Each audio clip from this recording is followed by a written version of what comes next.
Oh, hello everybody. Welcome to Sunday Night Ghost Stories on a Sunday as nature intended. Here we are in the library. You're probably thinking, why is the background got all blurry? It's because we can do special effects now. We can do visual effects in StreamYard. So, in fact, one of the things I've got to do is go down and change the font because we haven't got the scary font for live from Somerset. So that's what we're looking for, that one there. So here I am in the library. Perched on my lap here is his derpy lurpiness. He wants in tonight. And it is a bit chilly. Well, it is a bit chilly because that's why we got the fire on.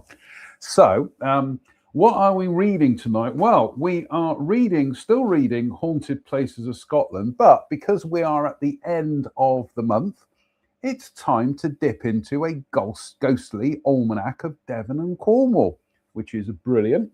What are we drinking tonight? We are drinking one of the subscription beers. This one is Siren Onwards and Hopwards Hazy IPA. And it says, I'll read what this says. Onwards and Hopwards Hazy IPA, a smooth, fresh IPA, Indian Pale Ale, looking to the future.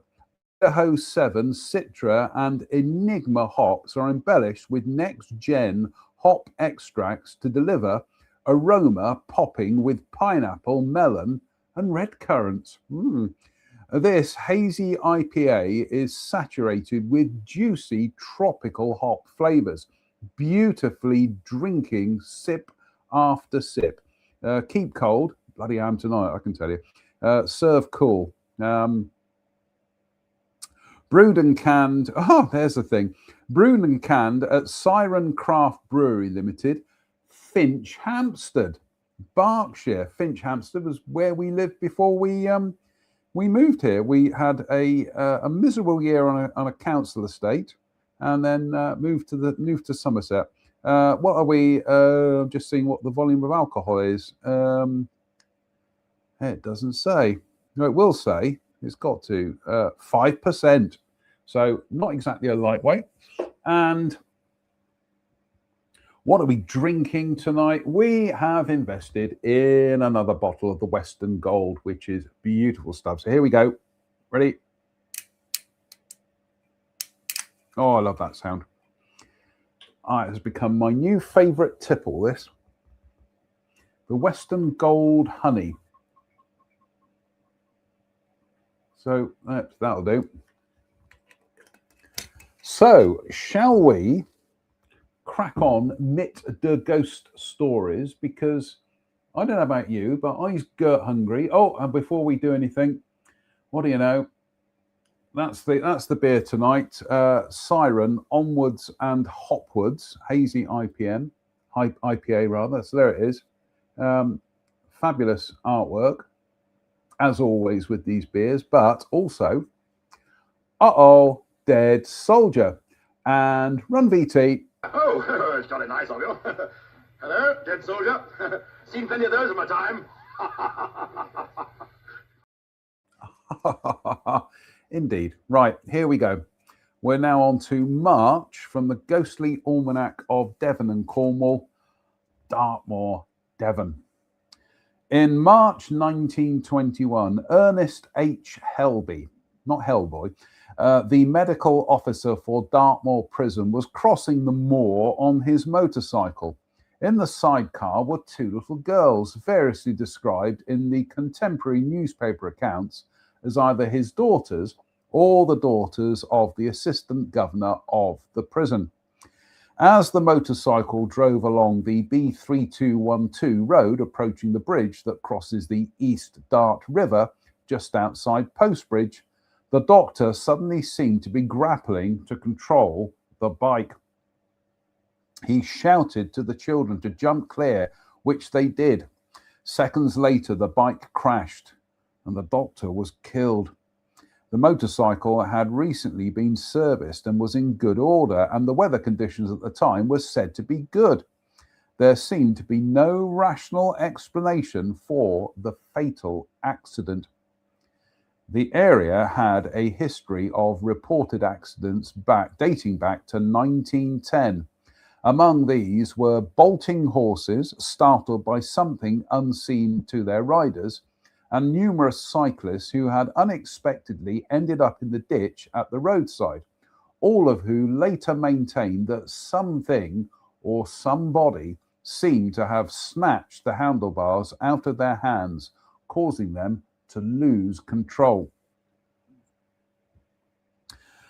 A few weeks after the untimely death of Dr. Helby, a coach suddenly lurched off the road at exactly the same spot.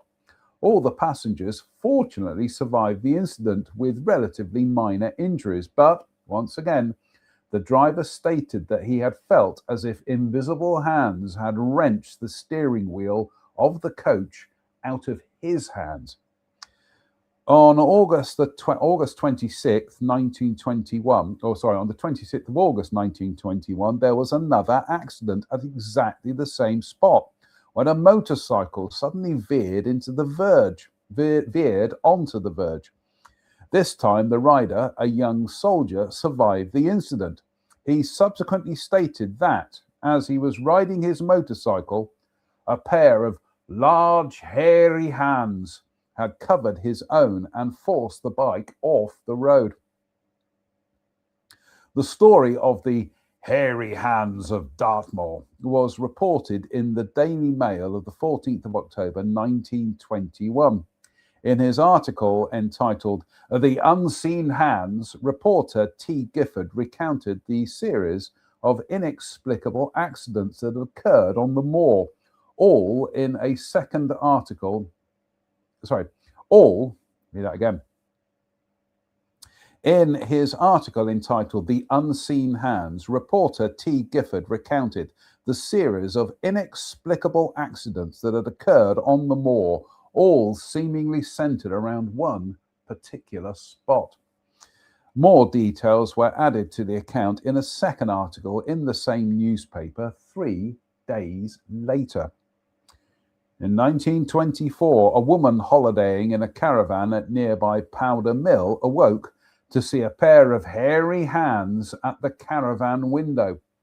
The woman had the presence of mind to make the sign of the cross, at which the hands disappeared. However, she stated at the time that she felt that the disembodied hands were evil and that they intended to do her some harm. On the 12th of September 1926, in an article entitled Evil Ghost of a Moorland Road, the Sunday Express reported yet another accident at the same spot, again involving a motorcyclist. The rider was taken to a nearby cottage by passers-by, and when he regained consciousness, he reported having been seized and violently thrown from his motorcycle. Since then, there have been several other accidents and even fatalities at the same spot. There have, of course, been several rational explanations put forward for the series of accidents and fatalities. These range from those involved having drunk a little more than was good for them at nearby pubs to an adverse camber at the particular spot in question. From personal experience, I know that the road concerned is prone to patches of black ice, although the fact is hardly relevant to those accidents reported during the summer. It is also a road that is frequently driven far too fast, especially by visitors to the area, and there are also many ponies, cattle, and sheep roaming freely on the moor, which are inclined to wander out into the traffic, forcing drivers to take emergency avoiding action. Yet none of these rational explanations satisfactorily explains the phenomena reported again and again of a pair of hairy hands that seem determined to take control of vehicles, or the unseen entity responsible for frightening horses, making them bolt or shy violently, often unseating their riders. Bum, bum, bum. Incroyable, Derpy. Incroyable. Shall we have a bit of this beer, this Indian Pale Ale, this fruity Indian Pale Ale? So itchy nose. Cheers, me beers.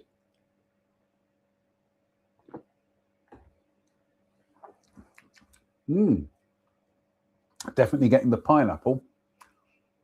That's very nice. Very quaffable.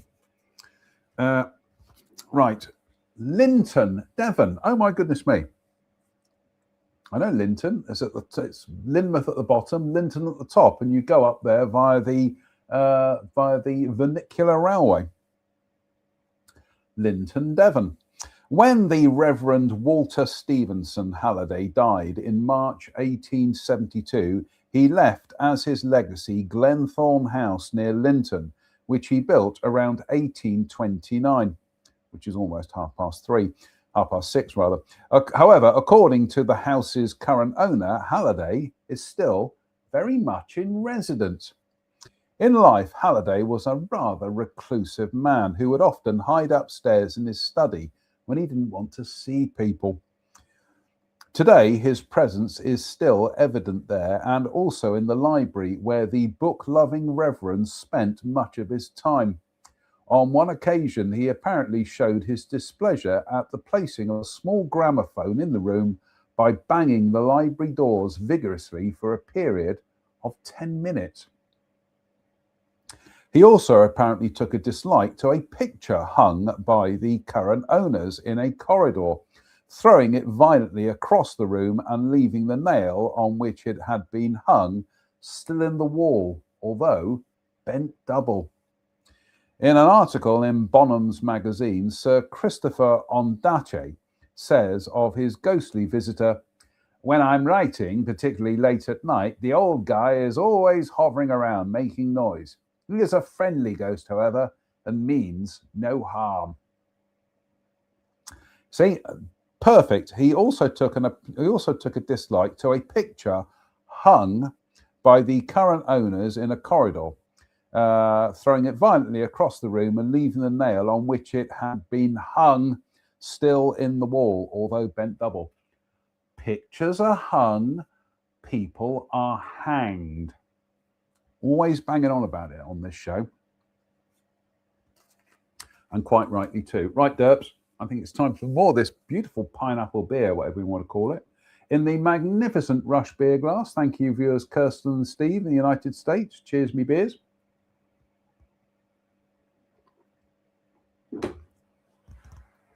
I'm only disappointed that on this Rush tour next year with their new drummer, me and my good friend Simon probably not going to go and see them because we're not paying 150 quid for a ticket. I mean, I love the band, but obviously not that much. Right, what are we up to, Derps? 16 minutes. Let's have a bump, shall we? So, Slange.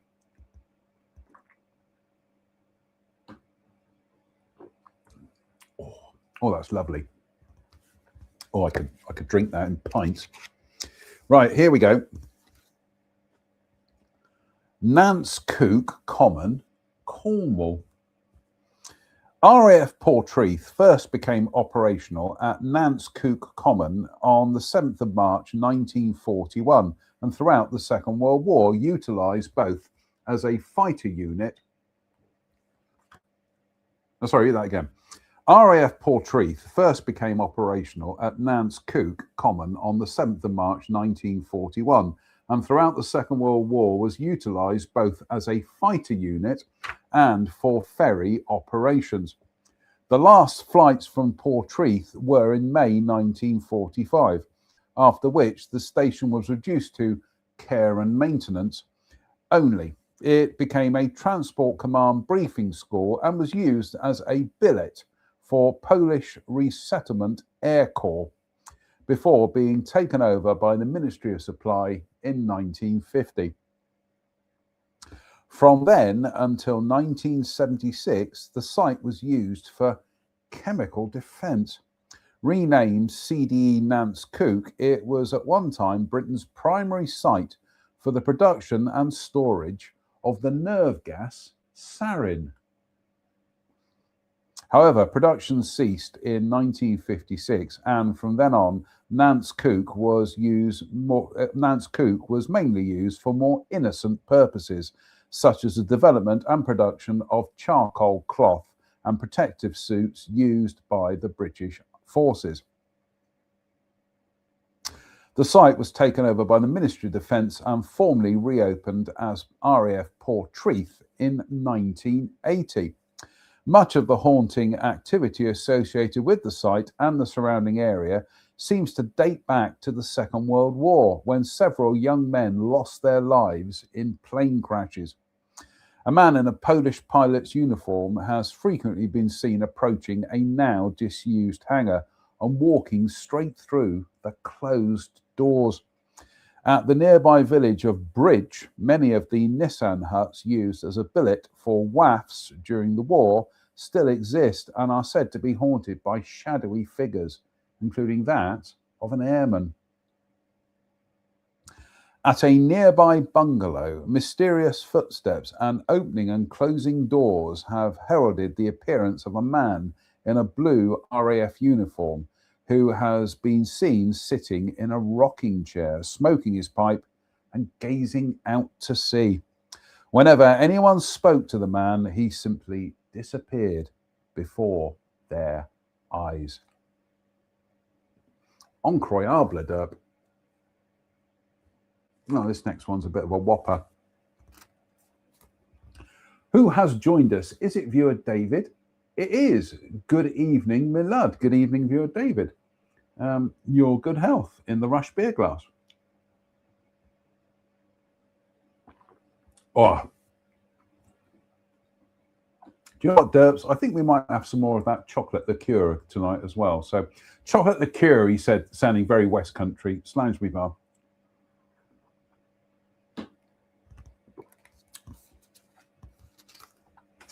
North Cornwall.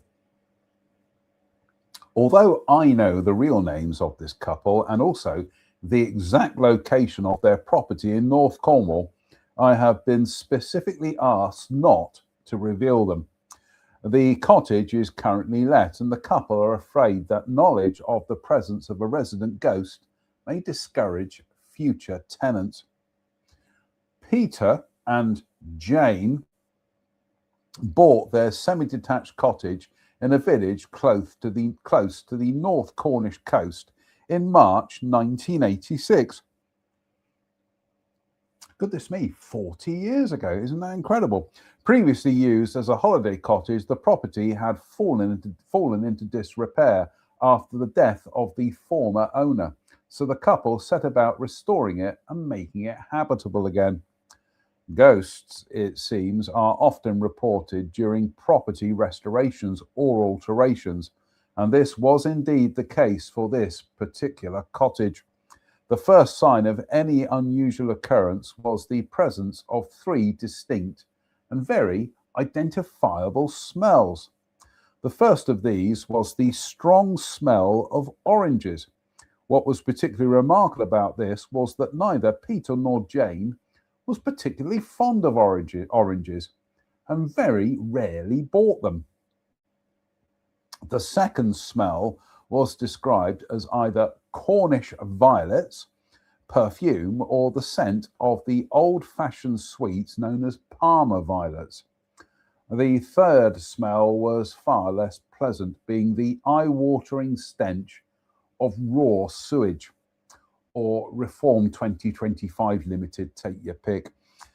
On noticing this particular smell, the couple conducted a thorough investigation of the cottage's drainage system, which was found to be in perfect working order.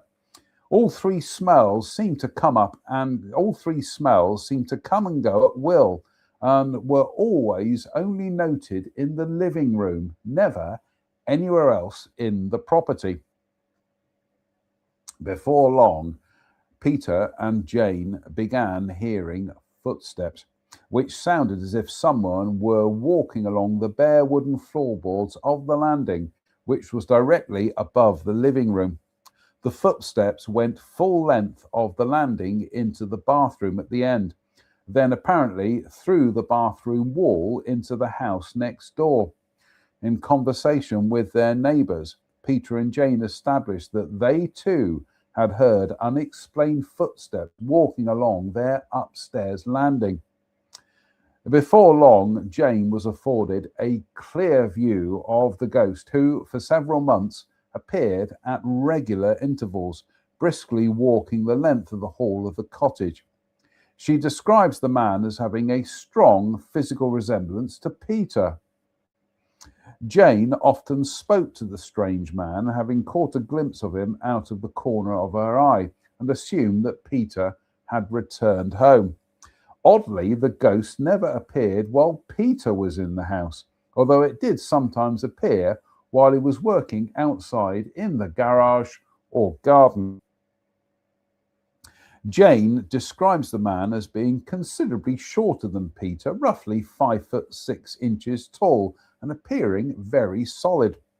He had a mane of long, curly blonde hair tied back in a ponytail, and was always dressed in exactly the same way, wearing a navy blue fisherman's sweater, dark trousers that were mid-calf length and flared at the bottom, and a light-coloured calf-length boot. He always seemed to stride very purposefully down the hall, looking intently in front of him before turning a corner into the porch at the end of the hall and apparently vanishing into thin air. Neither Peter nor Jane was in the least perturbed by their visitor, and affectionately nicknamed him Barnacle Bill. There was only one occasion on which Bill gave them any trouble, and that was when they decided to move house. Turns page. I think we will have a swig of the old beer. Viewer David says, we do like a good Whopper, preferably with fries. I think you mean chips, but yeah.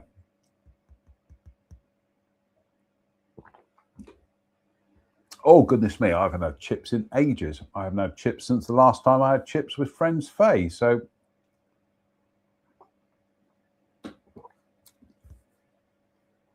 both Peter and Jane were self-employed. And because of this, they kept detailed accounts which they stored carefully in a locked filing cabinet in the attic. Having found their dream property, the couple needed to obtain a mortgage, for which they had to prove their financial status. However, on going to the filing cabinet where their accounts were always kept, they discovered that the section labelled accounts was completely empty. Both Peter and Jane had absolutely no doubts that the accounts should have been in the filing cabinet. Nevertheless, they searched the entire house from top to bottom over a period of more than 2 weeks, returning frequently to check the filing cabinet, since that was where the paperwork should have been. Finally, having had no success in locating the missing documents, they contacted their accountant, who had luckily kept copies, with which were quickly submitted to the Building Society. The mortgage application was successful, and the Building Society returned copies of the financial papers to the couple. Much to their surprise, when they opened the drawer of the filing cabinet to replace the copies in their rightful place, they discovered the original documents carefully filed in the very section where they should have been all along, even though both Peter and Jane had thoroughly searched the cabinet several times, together and independently. Peter and Jane moved out of the cottage in March of 1991, although they retained ownership, and the property was subsequently let to a succession of short-term tenants. Without any prior knowledge of the phenomena experienced by Peter and Jane while they were living there, many of the tenants independently reported the presence of the three strange smells.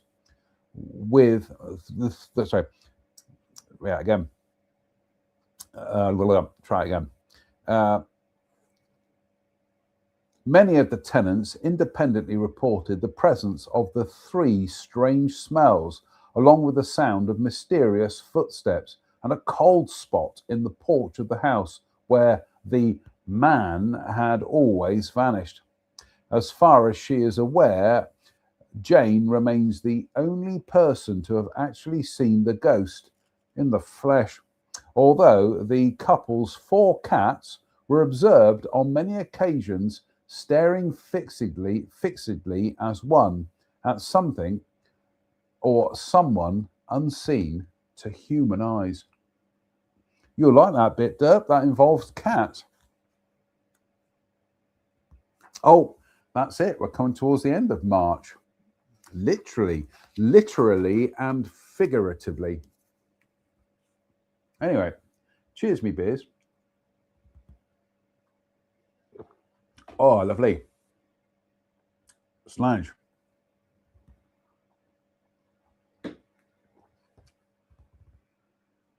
I got to say, viewer David, this Western Gold honey from Lidl, that's the business. That's good stuff. It's lush, as we say here in the Southwest. Oh, shall we do the illustrations? Oh, we'll do them at the end of the story. Tintagel, Cornwall. Tintagel on the North Cornish coast has long been associated with the legendary King Arthur and the ruined castle that stands close to the sea. Tintagel on the North Cornish coast has long been associated with the legendary King Arthur. King Arthur? Been a long day, folks. I was up at stupid this morning because I did my back in last night. I'll tell you at halftime. Tintagel on the North Cornish coast has long been associated with the legendary King Arthur, and the ruined castle that stands close to the sea there is reputed to have been Arthur's Camelot. In March 2003, Michael Fleet reported in the Telegraph that actress Kate Winslet had recently purchased a house in Tintagel, which came complete with its own resident ghost. Sorry, the beer hiccups. The ghost of a man believed to have been an engineer who worked at the neighbouring Camelot Castle Hotel in life has been seen leaving the secluded cottage in the early mornings, as if he were heading off to work. The then joint owner of the Camelot Castle Hotel, Mr. John Mappin, is quoted in Fleet's article as saying that Miss Winslet's ghost is apparently friendly and harmless. Mr. Mappin's hotel boasts 3 resident ghosts of its own: a nurse who wakes people up as if giving them a bed bath, a would-be art critic who has been known to throw paintings from the hotel walls if he dislikes them, and another who goes through the hotel's bins, the latter evidenced by rubbish which has been observed inexplicably jumping out of them. Ms. Winslet herself is no stranger to Arthurian legend, having played Princess Sarah in the 1995 film A Kid in King Arthur's Court. I bet that's a remake of A Connecticut Yankee in King Arthur's Court. We'll look that up. What are we up to, Derps? Oh, we've just gone through halftime. Right. We've gone through halftime. So here are the illustrations for tonight. Princetown Prison, Dartmoor, Author's Collection, and Postbridge, Dartmoor. So there we go. Everybody happy with that? Good.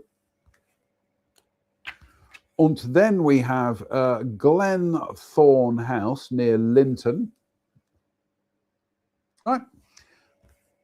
And then we have Camelot Castle Hotel. Oh no, sorry. Then we have artist impression of the apparition that walks in the cottage in North Cornwall. drawing by Melanie Campbell.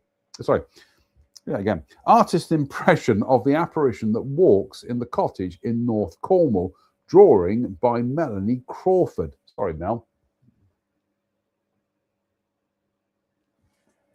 And then we have Camelot Castle Hotel, author's collection.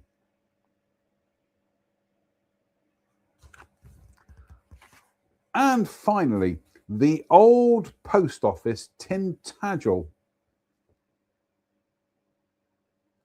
Everybody happy with that? Yeah, good, right. That's it until we return to this book at the end of April. Oh, Derpy, I don't know about you, but I think it's time for some snacks. And if only we had some snacks. Oh, what do you know? We've got some little wasabi mix. Oh, let's have a beer and a bump. Cheers. Oh, perfectly timed that. Slange. Oh, lovely.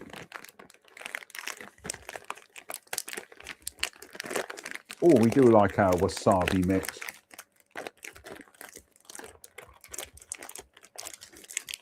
Although, I will say that when it comes to the wasabi mix, I have friend Faye to blame for that. And there is friend Faye. Pick up that plate, she said. Why? Pick up that plate, she said. Why? I said, just pick up the plate. I picked the plate up. It said twat. Thank you, Faye. Very nice.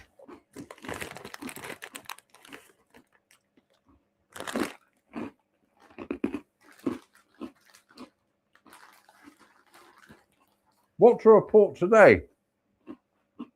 Nothing much to report, really. It's been prepping for the other show that I do, doing some work. And that's been about it. I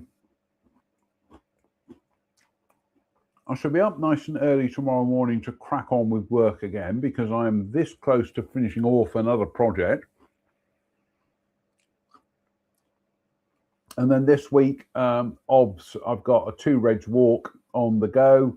I just embrace life, folks. It needs to be done. Right.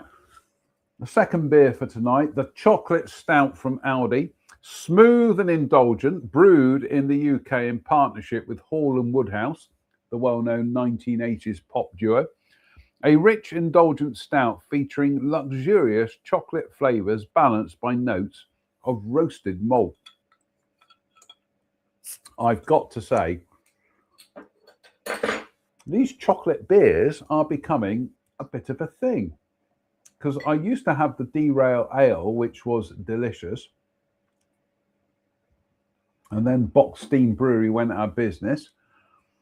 And there are a couple more that do these, but they are lovely. They're absolutely lovely. Oh, what are we going to have in that, Derp? I think we will have some of the Bally Castle. Let's have a chocolate one too. I bought the Bally Castle for Easter. Here again,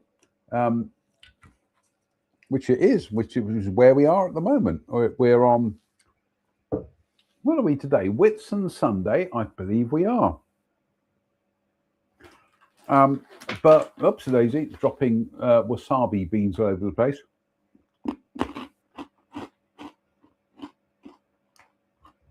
So I should be up at stupid tomorrow morning to get on with some work, but I don't mind that. I don't mind that at all because I can listen to Radio 3, which is my new go-to radio station. And it kind of reminds me of, again, 40 years ago. Goodness me. Again, the circularity of time. I was saying to my friend Chris in the States tonight that I can remember when the BBC were doing a 40-year anniversary of D-Day back in 1984. and they were looking back 40 years to the D-Day landings of 1944, and yet the same amount of time has elapsed. And yet, if you go back, there is a logic to this, folks. If you look at 1984 and go back 40 years, things that were in existence in 1984 were not in existence in 1944, whereas a lot of the things that were in existence in 1984 are in existence now, like the Apple Macintosh computer, which is what we're broadcasting from tonight. So many things, television. I was going to say CDs, but I think they were 1987. But yeah, so it's actually the first CD. Let's look that up, shall we, Derp? I'm sure it was 1985. Actually, it might have been Brothers in Arms. Bear with, folks.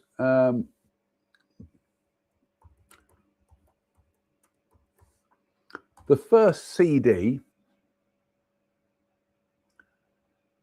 Right, here we go. The first commercially produced compact disc was ABBA's The Visitors, pressed in August 17th, 1982. So there we go. So 40 years ago,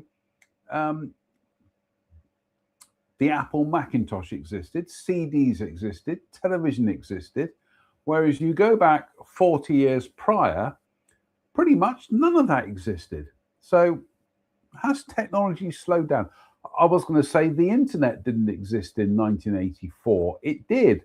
It was an offshoot of DARPANET, which had been around since the 60s. But anyway, sorry, I'm having the beard chokes. Anyway, I forgot where I was going with that. It's been a long day, folks. But yeah, we have been. We were up the crack of dawn, doing bits and pieces, prepping for other shows. I'm also hoping to do some more gardening this week. Yesterday, I did sow some more basil. I did sow some more basil seeds. And I'm hoping to do some allotment time with your Laura as well. So yeah, so essentially we are living life to the full, quite frankly. I'm just gonna have some more wasabi mix as well. That's your fault, Faye.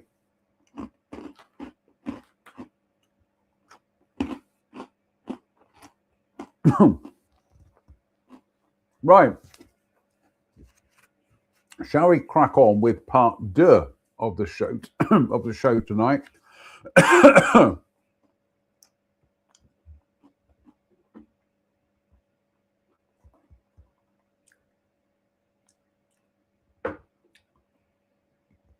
So we're back onto the Haunted Places of Scotland, 2nd edition. Merton Castle. Not Paul Merton. Oh, derps.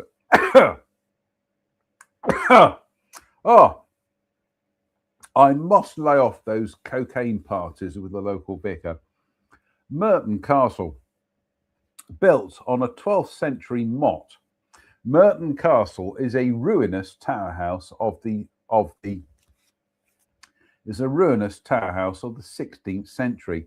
Sir Alexander MacCulloch of Merton burnt Dunxey Castle in 1503 and was James IV's master falconer.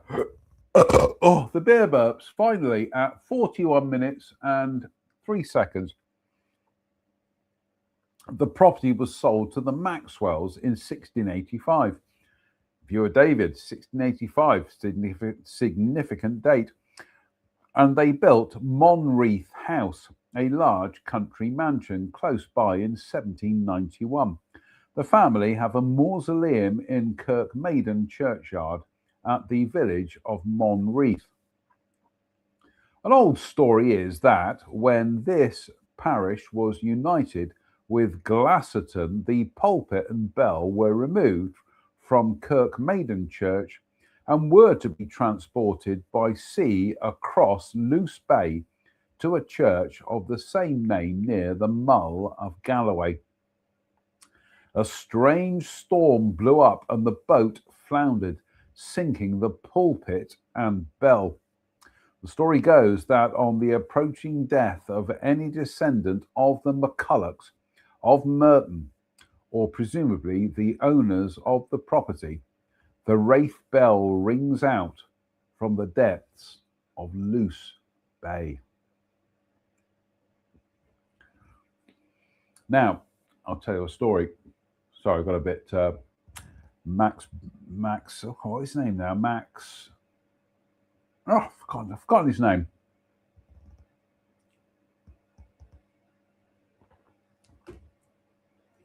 I'll remember it in a second.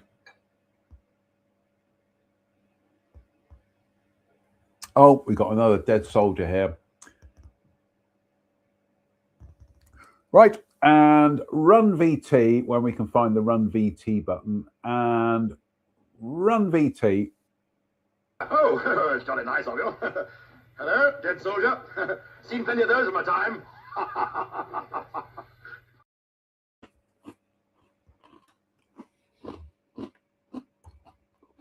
Goodness me, I've forgotten the name of this blessed singer.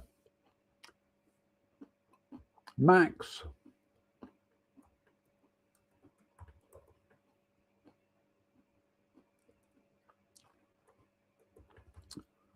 What do you do on Sunday night? I tuned in to watch Sunday Night Ghost Stories, but instead I watched a confused man from Dudley trying to find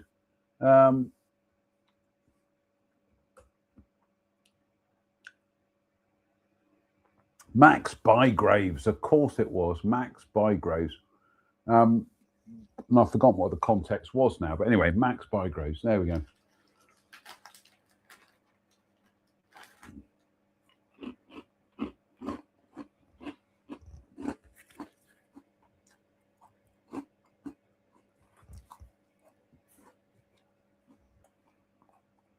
Needpath Castle. Nestling on the side of a steep gorge overlooking a bend of the River Tweed. Needpath Castle dates from the 14th century and consists of a substantial tower house with a small courtyard. There is a dark pit prison which is only reached from a hatch in the floor above. The property belonged to the Frasers, who have left the building, one of whom was Sir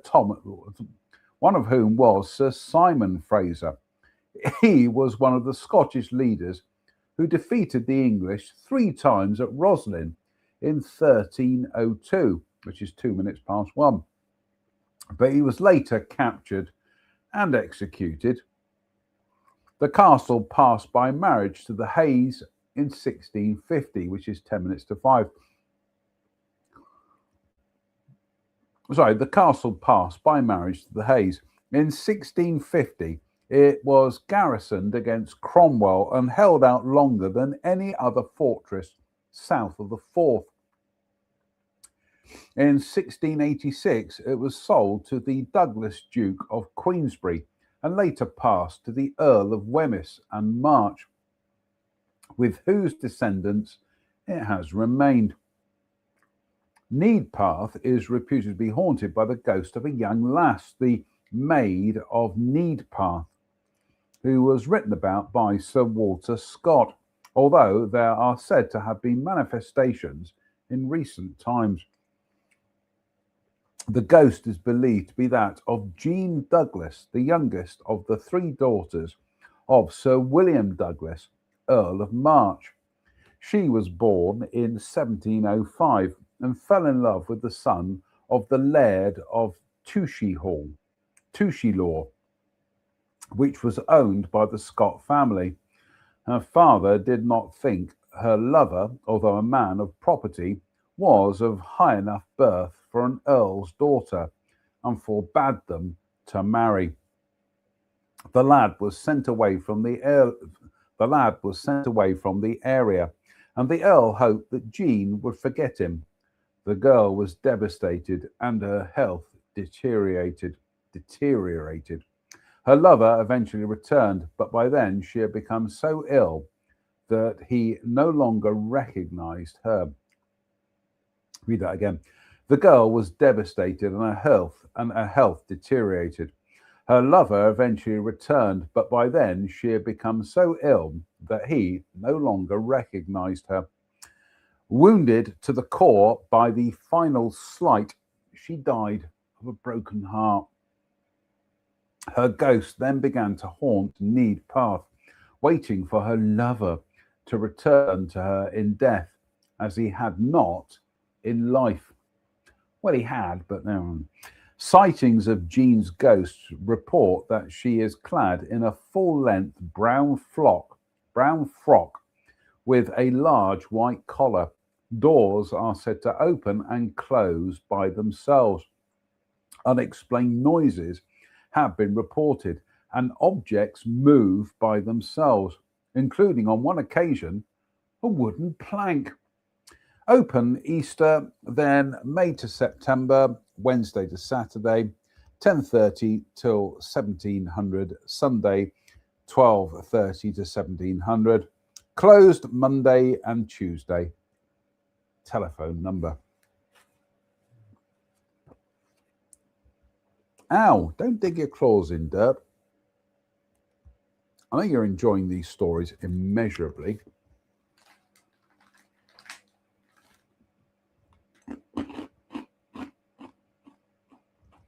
Thank you, Bob.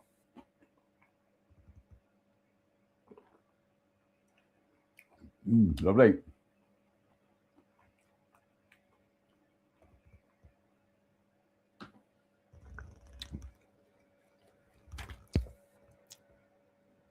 New Assembly Close, Edinburgh.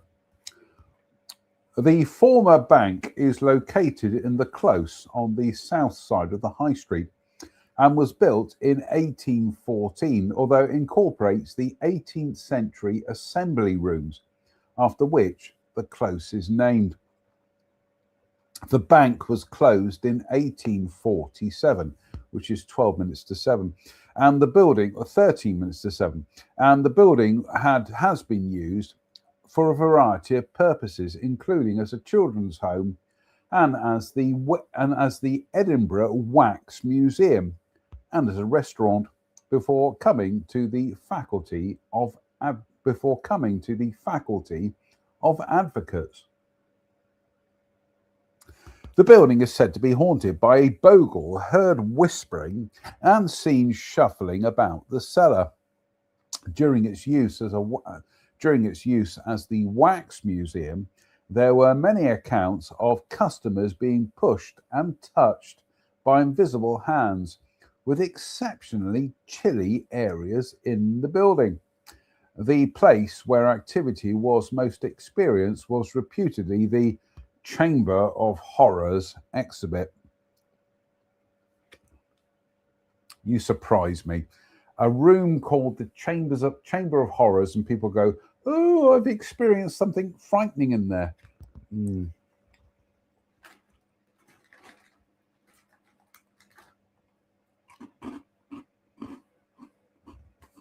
Oh, got some fan mail there. Let's just read the fan mail.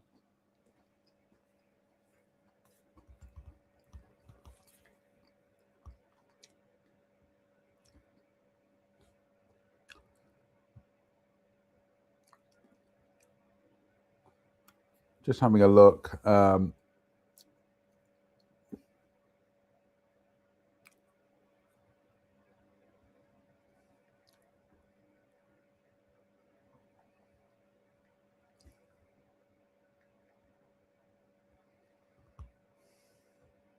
Bear with, folks.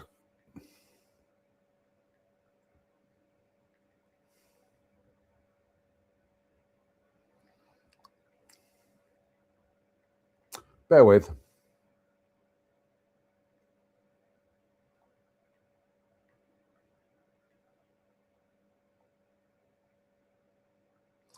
I know it's very rude of me, very read of me as well, but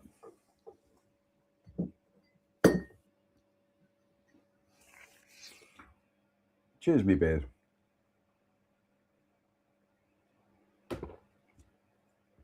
Slash.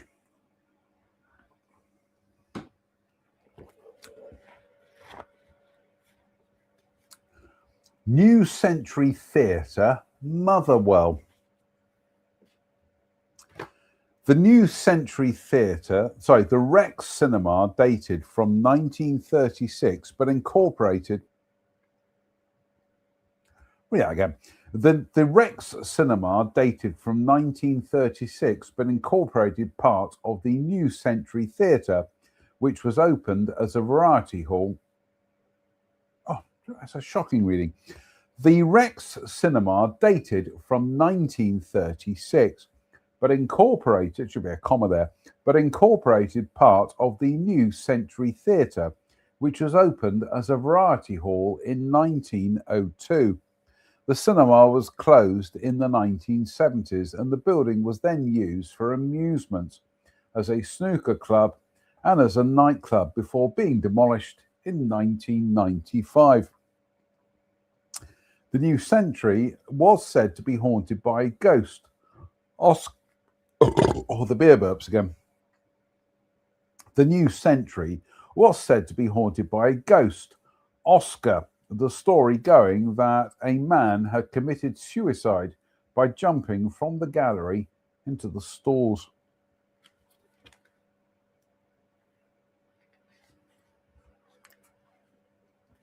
Oh, these are all fabulously short derbs.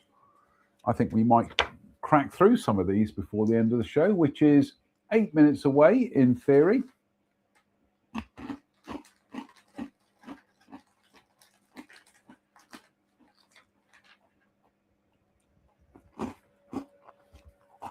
New Lanark. Oh.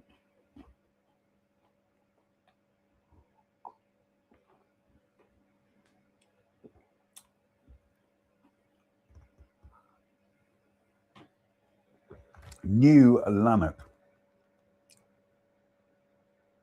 Surrounded by woodlands and close to the Falls of Clyde, this cotton spinning village, a World Heritage Site, was founded in 1785 by David Dale and made famous by the social pioneer Robert Owen, his son-in-law.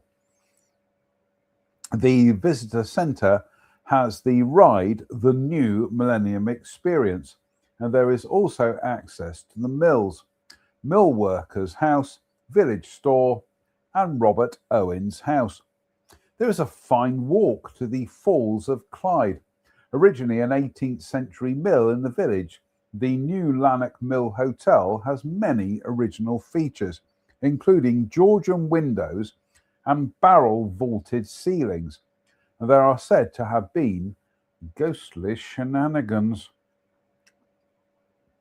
Apparitions have been seen throughout the village, and there are reports of other spooky activity, including disembodied crying and footsteps and unexplained crashing and banging coming from parts of the place. The house, located over the village shop, is reputedly haunted by the apparition of a young woman dressed in a tartan cloak and black hat. She has been witnessed by several children on different occasions and is said to have disappeared through a sealed door. Another alleged sighting is the apparition of Robert Owen, spotted smiling at his desk in the building that used to be his house. A phantom was also reported, seen climbing the stairs, and other activities claimed to include the sounds of children laughing and disembodied footsteps. The Institute building is said to be haunted by a young man with light gold hair, and other apparitions have also been spotted here, while the phantom of an old lady has also been seen out in the street. Access to village at all times Visitor Centre open all year daily, except closed Christmas Day and New Year's Day. Telephone numbers, website. A paranormal investigation was undertaken in October 2005 by Ghost Finders website, and in May 2004 by the Ghost Club website, and in April 2007 by Borders Paranormal Group website.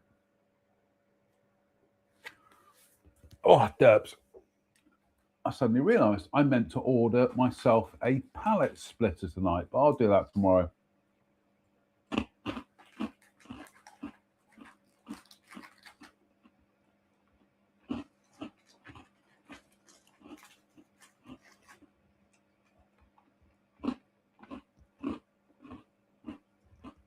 Cheers, me beers.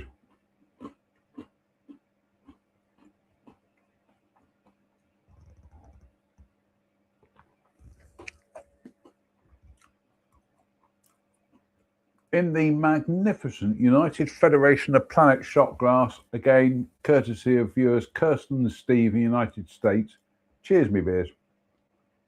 Slams me on.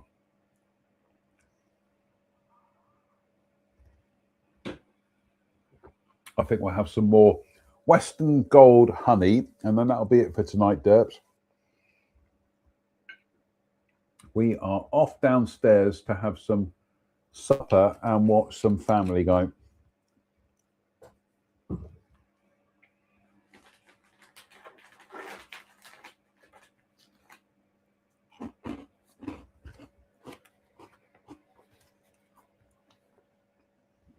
Newark Castle, Port Glasgow. Standing on a spit of land into the sea, Newark Castle is a solid and impressive building, dating from the 15th century and forming three sides of a courtyard. The remaining side was formerly enclosed by a wall. Newark was long associated with the Maxwells. In the 1580s, one of the family, Patrick Maxwell, was involved in the murders of two members of the Montgomery of Skelmorley.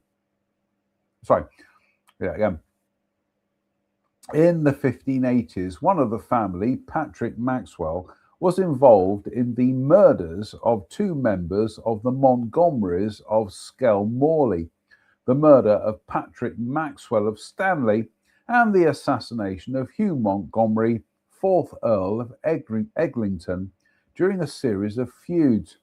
He was married to Margaret Crawford for some 44 years and had 16 children, although he is said to have beaten and mistreated his wife, and for many years kept her imprisoned in one of the chambers. She eventually managed to escape and fled to Dumbarton, where she ended her days in poverty. The castle is said to be haunted by the ghost of Margaret Crawford. Her bogle, is reputed to be seen looking out from the windows, and one story is that in recent years an unexplained apparition was seen in wedding photos. In 1668, the property was sold to the city of Glasgow so that a new harbour could be built, the name being changed from Newark to New Port Glasgow.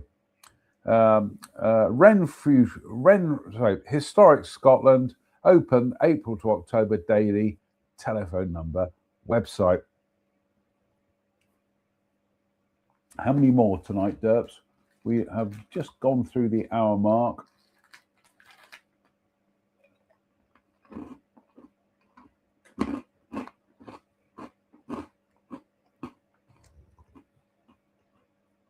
I think 12 more, and that'll be it.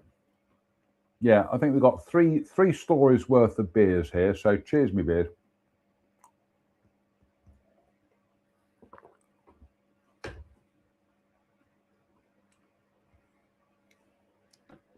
Newark Castle, Selkirk. Standing in the grounds of the mansion of Bow Hill, Newark Castle is a ruinous 15th century castle with the remains of a courtyard. It has an eventful history, but is the site of a cruel massacre in 1645. The Marquis of Montrose was defeated at the Battle of Philiphaugh, and, while he escaped, most of his small army was slaughtered by the forces of the Covenanter general David Leslie. This was not enough for the Covenanters. Camp followers then shot, stabbed, slashed, or bludgeoned. Camp followers were brought to Newark, mostly Irish women, many of them pregnant, and were then shot, stabbed, slashed, or bludgeoned to death. The castle and area are said to be haunted by the folk butchered here, and their cries and moans have reputedly been heard. Other prisoners, again mostly women and children, were taken to the marketplace in Selkirk and there later also shot.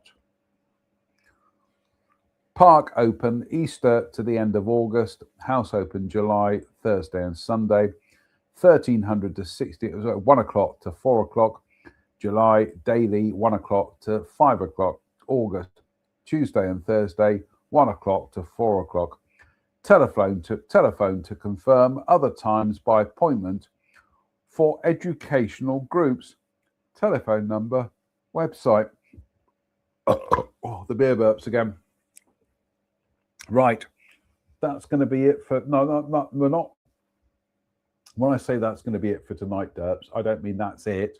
I mean, we are down to the last dirt for tonight, and then we're going to have some supper.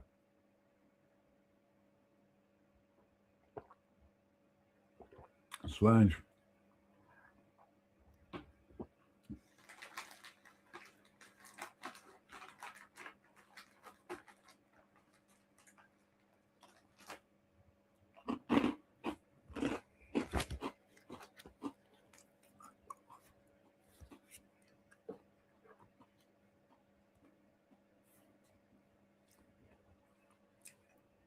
Another Newark Castle, St. Monans. Standing above the shore of the Firth of Forth, Newark Castle, or Newark of St. Monans is standing above the shore of the Firth of Forth. Newark Castle, or Newark of St. Monans, is a very ruinous castle, which dates from the 15th century but was altered and extended down the years. St. Monans was originally a property of the Kinloch family, but passed to the Sandilands of Cruvy. The Sandilands became bankrupt and sold the castle in 1649 to the Covenanter general Sir David Leslie. Leslie served under Gustavus Adolphus and joined the army of Covenanters in 1643. He fought at Marston Moor the following year and defeated the Marquis of Montrose at Philiphaugh in 1645. See Newark Castle, Selkirk, as well as leading a bloody campaign up the western seaboard of Scotland in Argyll and the Highlands. However, he was defeated by Cromwell at Dunbar in 1650, which is 10 minutes to 5, and was captured at the Battle of Worcester the following year, after which he spent 9 years in the Tower of London. After being released, he was made Lord Newark, and he died in 1682. The castle passed to the Anstruthers, and then to the Bairds of Ely. Could have been worse. Could have been the castle could have been passed to the Anne Summers, but anyway, the castle is reputed to be home to a green. The castle is reputed to be home to a green lady, the ghost of Jean Leslie, daughter of Sir David Leslie, and the swish of her dress has been reported. Caves below the castle are believed to have been used for smuggling, and it is possible that the ghost was invented to keep people away.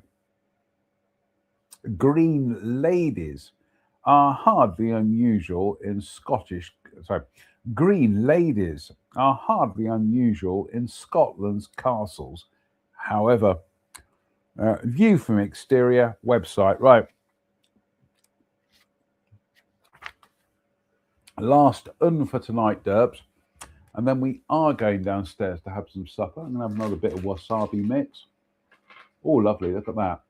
Dirt lush. Stand.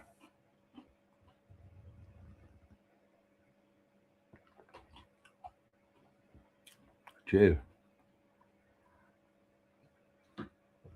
Right. New Battle Abbey.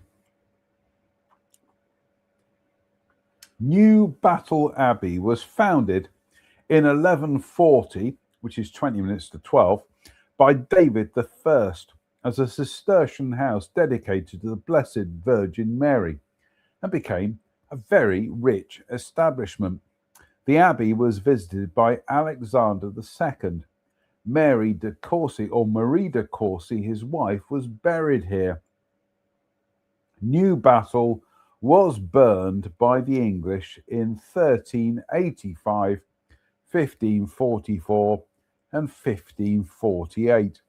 And people wonder why we're unpopular. The Kerrs acquitted the abbey after the Reformation, having been commendators, and were made Lords New Battle in 1591 and then Earls of Lothian in 1606. They demolished most of the abbey and greatly altered the little that was left. The vaulted undercrofts of the dormitory and Rere Daughter survives. Rere Daughter? Oh, look that up in a minute. I'm going to look it up now, actually. Rere Daughter. What does that mean, Dirk? What do you do on Sunday night? I tuned to watch Sunday Night Ghost Stories, but he got hung up on a single word, so...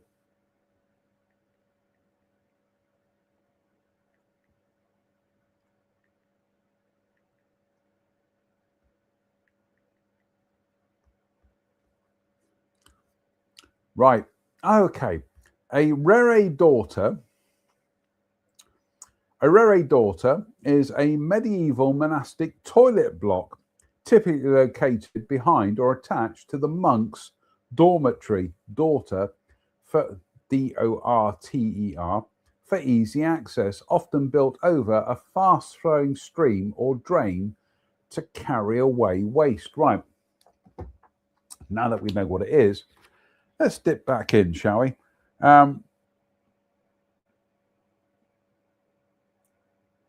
New Battle Abbey was founded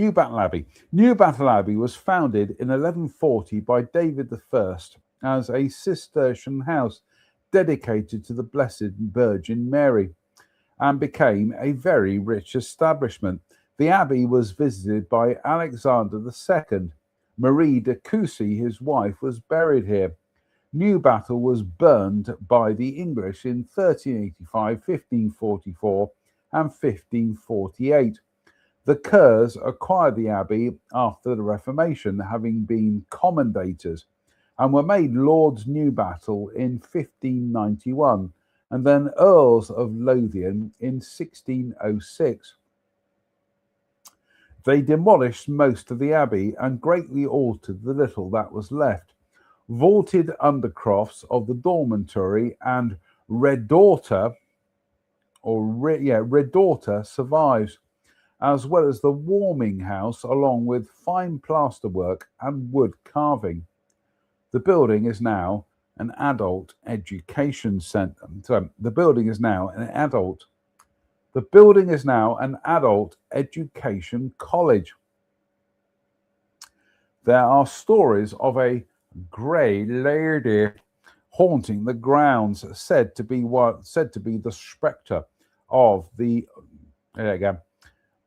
There are stories of a grey lady haunting the grounds, said to be the spectre of Margaret, daughter of John Heron of Gilmerton.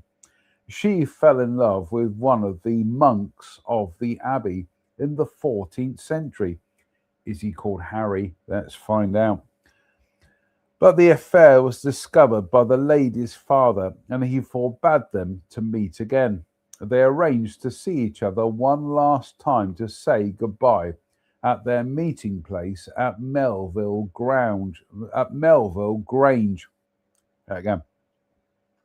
They arranged to see each other one last time to say goodbye at their meeting place at Melville Grange.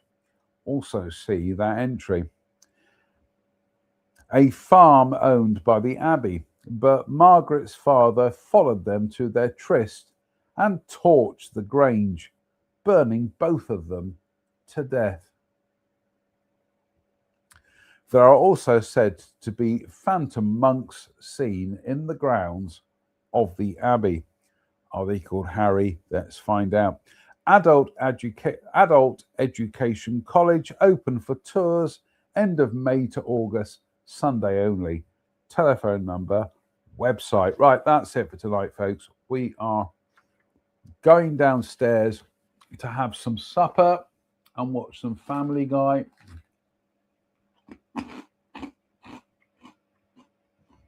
Cheers, my beers.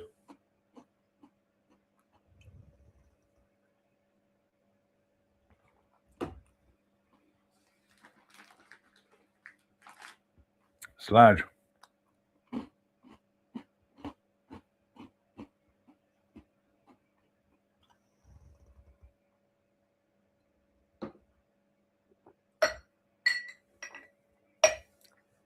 Do you know what we are also going to have before we finish off tonight? We are going to have one of our Ramadan chocolates as well. What do we get up to? 28th.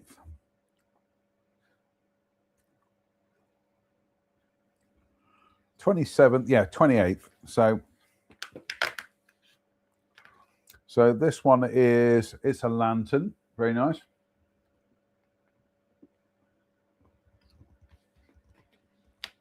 And we're going to have a 29th, which is a palm tree.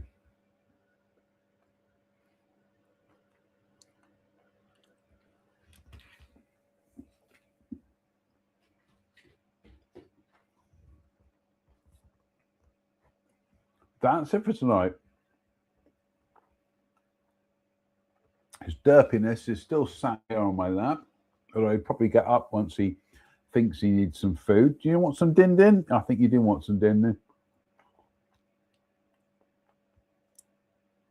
Here we go. He's off. Are you off? No, not quite sure. Fingers crossed. We'll be back on Wednesday with Sunday Night Ghost Stories Extra on a Wednesday. Until then, it behoves me to say thank you for watching. Why? Why not? What else are you going to do on a Sunday night than watch a confused man from Dudley with holes in his head, drink ghost stories, and read alcohol? So until the next time, thank you for watching. Stay safe, stay out of trouble, and please don't have nightmares. Good night.